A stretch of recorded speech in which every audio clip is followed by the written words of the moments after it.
Hi. Oh, wait, where's the camera? It's over here. Okay. Yeah. Hey, everybody. Let's get this started. There we go. We are matching. I just noticed that. We didn't plan that. So, I just hit the live button and I said, Ryan, what are we going to talk about today? I didn't even know we were on. So, I said, what are you going to talk about?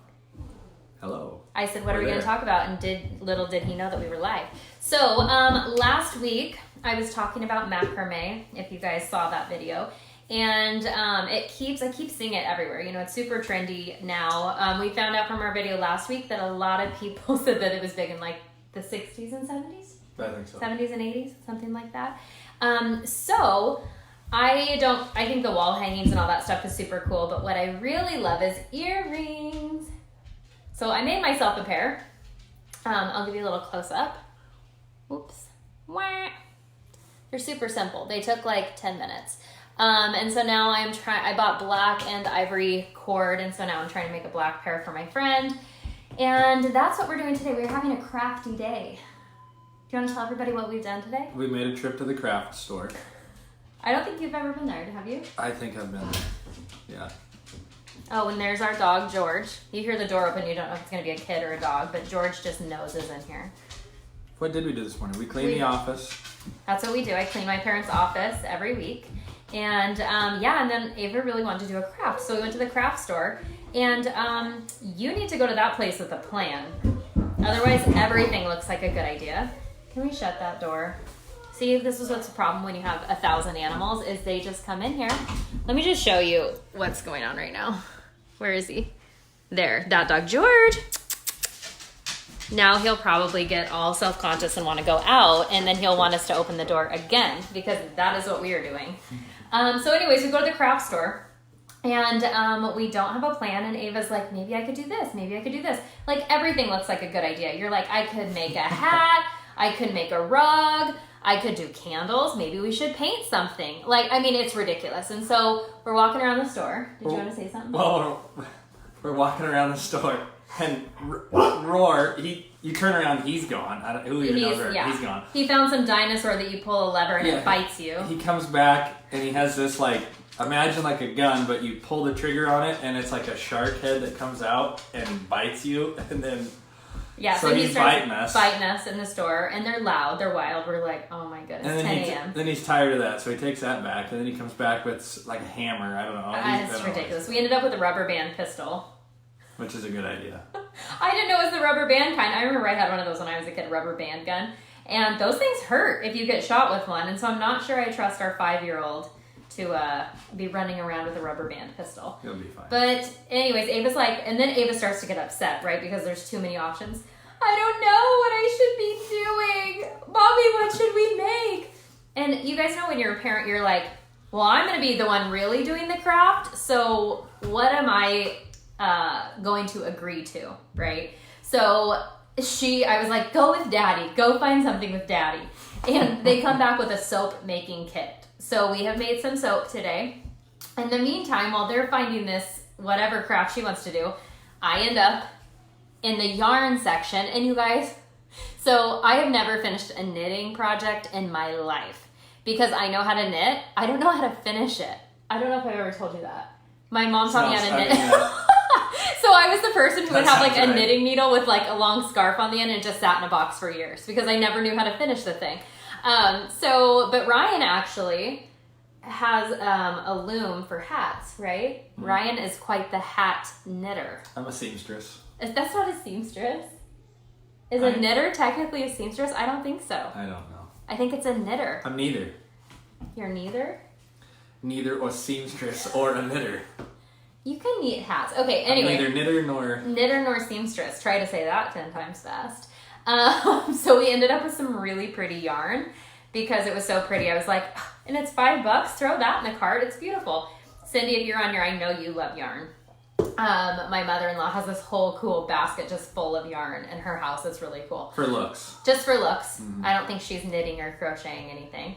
I also don't know how to crochet, but I think it's faster than knitting. So I'm pretty sure that I might like that better. But once again, how do you finish the darn thing? Like, you can get that thing going, but then what do you do when you get finished? I don't know. So I need to figure out that whole part. I'm not really strong in the finishing projects part of my life, which is why I married Ryan. He is an excellent project finisher. So he is usually going after me cleaning things up, right? You have anything to say about that? The other day... I'm not a knitter. The other day I made a chocolate shake. I always have a chocolate shake and coffee, and like cold brew coffee in the morning with some almond milk. It's like my favorite thing. I have it every single day. And so we have little packets of chocolate shake mix, which you just tear off, dump it in your shaker. Like, everything's perfectly portioned. And I left it on the counter, and I'm shaking out my bottom onto the next thing. And I do this probably every day. And then in the afternoon, I go back and grab it and throw it in the garbage. But this is Saturday, right? So Ryan's home. And he picks it up and takes the part that I tore off and puts it inside. And he goes, I will never understand this. But he goes, I'm not complaining. I just don't understand it. Tony wants to know if the shop is finished. Do you want to give the update on the shop project? The trusses, Tony, thank you for asking, will be finished Wednesday. So they were going to be able to deliver them Wednesday, except we need the crane truck to set each individual truss, and that's going to take about 3 hours. And so they said they don't have time to do that during the week, and so Saturday we will have trusses on the shop. But we are going to be gone this weekend. So we're not going to be here. But somebody will be at my house. So don't come out here. You know, people are like scared to talk about them being out of town on Facebook because they think somebody's going to come rob their house. We're going to be here. We will be here. Yeah. But we will be in Washington. No, we'll be here. Oh my gosh. We're going to a retreat. With lots of awesome people. And we're staying at an Airbnb with some people that we don't really know that well. So that's always an adventure, but they're all really great people. So we're really excited That'll be fun. to be there. And yeah, so we're going to come home to a roof and everything on the shop. And then Ryan's... What's after that, honey? Then it's all after you, that right? is metal, which will be a learning experience. But so far everything's square, so that should make it easier. That way I don't start putting if your building's not square, and I don't mean parallel, I mean square. All these details are so boring to me. I'm like, it's fine. If I built a building, it'd fall over in a windstorm. But it would be pretty. It would be so cute, though. Anyway, long story short, if your building's not square, you keep putting your siding on, by the end of it, you have a piece of pie because anyway. Does that make sense to anybody? These are the important details. Okay? Yes. Square, plumb, true. So boring to me. I'm like, whatever. Can we put some shutters on it? Like, when do we plant flowers? Like, can we put a window box on it? So we're going to come home to that. Ryan's going to get the metal. And you know what? One thing I do have to point out about this I think is really cool is that, like he said, it'll be a learning experience. And Ryan has, not to my knowledge, you've ever done like metal siding on a building? No, never. No, never. And you know what? I built that thing at the Hit House. A desk. And that had metal on it. That had metal siding on it. He did do some metal on that. That was another Brittany project where she handed me the phone and said, I need you to build this. And I said, I don't think I can build that. Yeah, you can do it. Just figure it out. Yeah, because he's super smart and he's great with details. Here's another thing about Ryan Hall. He'll make his supply list and he will not have anything left over. Maybe like 6 inches of a board. But like he figures out his supplies to the T, so he has no waste. Which is pretty cool. No waste. No waste. Where, yeah, I'd be like, about 4. Like, whatever. It's all good. So where was I going with that? My metal siding. I had a point. You're interrupting me. My metal siding experience is like a 6-foot desk. 3 feet tall, 40 inches tall, whatever it was. So as long as it's no different than that, we're good. 50 by 70 shop with a 16-foot wall. We're good. Totally the same thing. It'll be fine. So what I was going to say, I was going to give you a really big compliment. And actually myself a compliment too. Continue. Is that just because you've never done something before doesn't mean that you shouldn't try and that you're not smart enough to do it. Or even if you're not smart enough to do it, you can figure it out. You can learn. And so that's one thing actually that I think about us that I kind of take a lot of pride in is we're not afraid of a challenge. And like Ryan said, I've never done metal siding before. And honestly, I think that most people would just stop there and go, I've never done that. That's for a professional. I'll just pay somebody else to do I'll just pay somebody else. But yeah, you know, sometimes if you just are willing to like get your hands dirty and even like ask a buddy to help you or somebody who's done it before, like I have to say, Ryan's super great at figuring stuff out. But if we ever need like a backup, my dad is like so excellent at building and mechanics and all these things. He's just a really smart guy who's done a lot of stuff. And so we always have, you know, we always ask for wisdom from somebody, because chances are, like, my dad will tell a story and he'll be like, yeah, I screwed that up once, or I screwed this up. So he's learned from a lot of his mistakes that he probably made when he was younger. But then what's cool is that we get to, you know, learn from that and not have to make those same mistakes. Nice, Lauren. Thanks a lot. I'm going to get another one of these tomorrow and throw it right in the garbage, Lauren. Lauren, our friend. Actually, that's not even true. I did get this one today, but it'll probably last me all week. Ryan reuses the plastic cup. So something about me, when I go get my coffee in the morning at Dutch Brothers, I love to get a large ice water because I just love to drink out of a cup with a straw. So how do you drink water best? You know, I don't like drinking from a water bottle unless it's a plastic one. Not like, I don't like Hydro Flask with like the little pop-up, well, sometimes those are okay, but I'm bad about washing that stuff and I don't even know. It's just another thing to do, and a lot of times I forget at home. But yeah, so Lauren was giving me crap the other day for having a plastic cup and a plastic straw, and she's like, you're gonna kill the sea turtles. And I was like, oh well, not because I really think that way, but because I'm a brat. And I'm like, I'll argue. But yeah, so it was funny. So she's giving me the business about that today. So what else? We went to the grocery store. Holy cow. Holy cow, you guys. Turns out, so September, what's that say? I challenge you not to use plastic cups, or are you afraid? No, it's just not important to me, Jared. I'm probably going to get a lot of crap for that one. So speaking of that, Jared, he made a comment on there. So he said he went alcohol-free for September, right? Yeah, but you made it like a week, dude, right? He made it. Okay, you did it. Good you job. Made it, bro. Good it's job. only the 15th of September. There's still time. But anyway, so we went and we decided in September we were going to go... no eating out at restaurants or fast food. Out. For clarification, that does not mean coffee. Okay? So that technically isn't fast food to me. It's not in the category that I agreed to, if that makes sense. But turns out when you don't eat out... Your grocery bill goes up. Grocery bill's going up, brother. Okay? We got out of the grocery store today for $199.08. And I think that was like we planned out like a week of food. But what did we figure out? If 4 people eat for $200 a week, that's $7 a day per person in our house. Which I almost think our kids consume as much food as us. Yeah, so that was kind of interesting. I was like, why am I going to the grocery store all the time?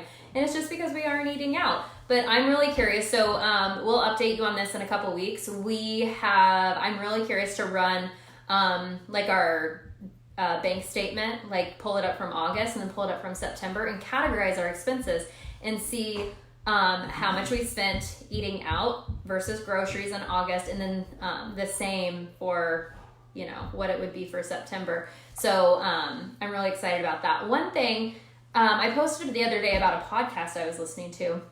And there's this guy, is it Michael Bach, B-A-C-H, who is a financial advisor, been around for a long time. He's actually a really incredible author. He wrote a book called Smart Girls Finish Rich. And he has a really interesting story. We should probably say this part of this for another one of our lives. We're going to be doing these every Sunday. But it really intrigued me because he said women, a lot of times traditionally, are not in charge of the finances in the household. And this is probably, I think a lot of times now, there's a lot of people that even have separate bank accounts and then they just both contribute to, you know, the bills even when they're married. That's not what we do. We have all of our money is shared. We both know everything that goes on. Do people not do that? No, people don't. What do they do? They like that. If like I had my own checking account and you had your own checking account, and your the money you earned went into that account, the money I earned went into my account.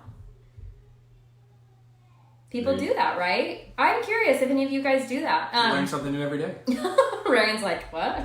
But no, I've heard of a lot of people that do that. And hey, you got to do what works for you, especially when it comes to money. But, you know, we are trying, like, we're pretty open about, like, what's going on. We both know the situation. I think sometimes Ryan's like, I don't even want to know what you spent money on.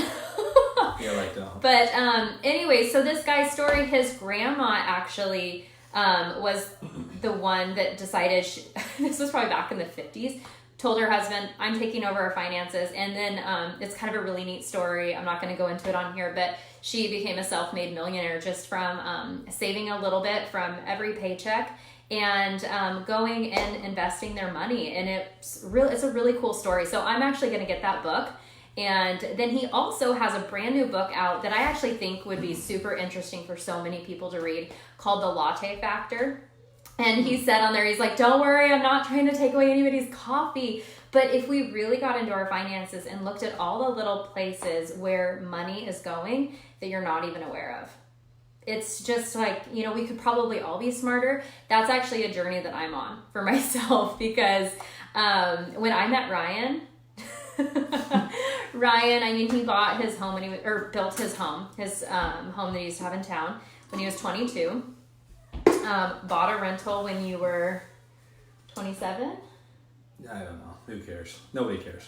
I care. I think it's awesome. 26. 26. There you go. So Ryan was like really always so smart with his money and his investments, and just always set himself up really well. And here's me. I mean, I didn't come into our relationship with debt or anything like that, but I came into it with a love of shopping and nice things, and I was making pretty good money, and I didn't have any bills. I didn't have a mortgage. I had like a super low rent because I was renting a house from my grandpa, and I owned my own. I had my pickup, it was paid for, and I really didn't have any bills. And I had a job at the hospital, and I had insurance through them, and I was doing just fine, but I wasn't smart with my money because my habit was to spend, to buy. It's what makes me happy. I love to shop. And so that's been something that I've been working on for about 10 years. And I remember when Define working on. Well, now I'm actually really becoming more aware, I think, in the last 3 days.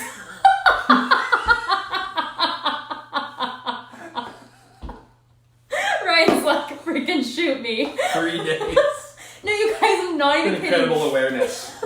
I told Ryan, there's been an incredible awareness. No, it's just a point, you know, I don't think that we can, I think okay, let me get my thoughts gathered here. When we say, oh, I'm just not good at that. Like, I'm not good with money.